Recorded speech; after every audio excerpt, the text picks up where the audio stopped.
ಕಳಸ police ಠಾಣೆ ವತಿಯಿಂದ ಪ್ರಕಟಣೆ. ಕಳಸ ಪಟ್ಟಣದಲ್ಲಿ ದಿನಾಂಕ 14-20-24ರಿಂದ ದಿನಾಂಕ 21-2-24ರವರೆಗೆ ಶ್ರೀ ಕಲಶೇಶ್ವರ ಸ್ವಾಮಿ ಜಾತ್ರೆ ನಡೆಯಲಿದ್ದು ಹಾಗೂ ಜಾತ್ರೆ ಪ್ರಯುಕ್ತ ರಥೋತ್ಸವ ಕಾರ್ಯಕ್ರಮವನ್ನು ದಿನಾಂಕ 22-24ರಂದು ನಡೆಯಲಿ ಇರುತ್ತದೆ.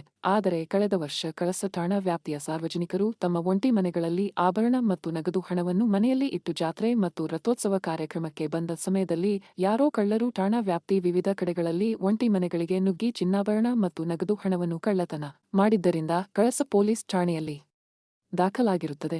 ಆದ್ದರಿಂದ ಈ ಬಾರಿ ಜಾತ್ರೆ ಸಮಯದಲ್ಲಿ ನಿಮ್ಮ ಗ್ರಾಮ ವ್ಯಾಪ್ತಿಯಲ್ಲಿ ಬರುವ ಗ್ರಾಮಗಳಲ್ಲಿ ಸಾರ್ವಜನಿಕರು ರಥೋತ್ಸವ ವೀಕ್ಷಣೆಗೆ ಮತ್ತು ಜಾತ್ರೆಗೆ ಬರುವ ಸಮಯದಲ್ಲಿ ತಮ್ಮ ಚಿನ್ನಾಭರಣ ಮತ್ತು ತಮ್ಮಲ್ಲಿರುವ ಹಣವನ್ನು ಅಥವಾ ಇನ್ನಿತರ ಮೌಲ್ಯ ವಸ್ತುಗಳನ್ನು ಸುರಕ್ಷಿತವಾಗಿ ಇಡಬೇಕೆಂದು ನಿಮ್ಮ ಗ್ರಾಮ ವ್ಯಾಪ್ತಿಯಲ್ಲಿ ಪ್ರಚಾರ ಮಾಡಿ ಯಾವುದೇ ಅಹಿತಕರ ಘಟನೆ ನಡೆಯದಂತೆ ಮುಂಜಾಗ್ರತೆ ಕ್ರಮ ಕೈಗೊಂಡು ಕಾನೂನು ವ್ಯವಸ್ಥೆಗೆ ಸಹಕರಿಸಬೇಕಾಗಿ ತಮ್ಮಲ್ಲಿ ವಿನಂತಿ ಮಾಡಿಕೊಳ್ಳುತ್ತೇವೆ.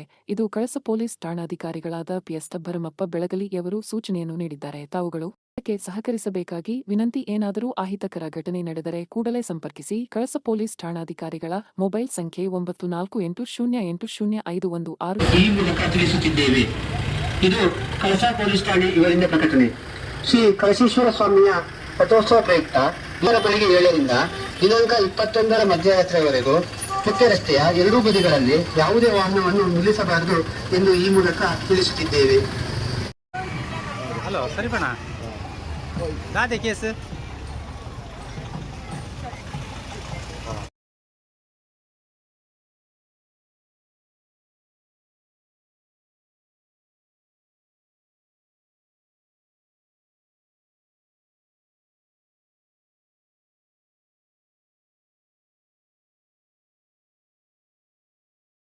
ವಿಡಿಯೋ ನೋಡಿದ್ದಕ್ಕೆ ಧನ್ಯವಾದಗಳು. ಮುಂದಿನ ವಿಡಿಯೋದಲ್ಲಿ ಸಿಗೋಣ. ವಂದನೆಗಳು.